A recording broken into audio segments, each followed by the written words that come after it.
Годинава не се очекуваат проблеми со поплави, потврди Лазар Котевски, градоначалник на општина Новаци и главен координатор на акциониот план за темелно расчистување на коритото на Црна.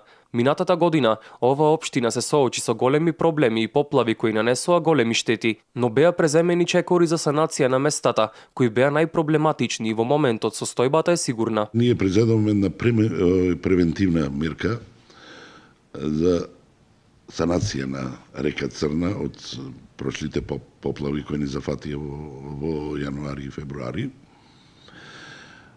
Затворени се околу 14 прелази во делот Прилепскиот дел и Могилскиот, општина Могила и општина Новаци.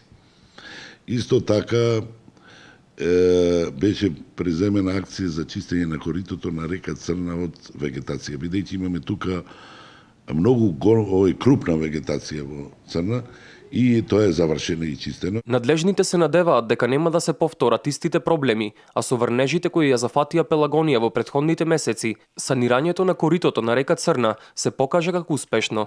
Се надевам дека нема да има такво нешто и да дојди коритото е санирано, прелазите се затворени и 9-тиот и 10-тиот канал, тие пропусти кај што беа затворени се. Се надеваме дека нема ништо такво да не се случи, ама сепак треба да бидеме предпазливи за овој дел. Во делот на инфраструктурата и објектите на територијата на општина Новаци, проценетите штети беа во висина од 260.000 евра, додека пак во земјоделието во 5 општини кои беа зафатени од минатогодишните поплави, околу 7 милиони евра. Поплавите во 2015 година во Пелагонија беа најголеми од 1968 година.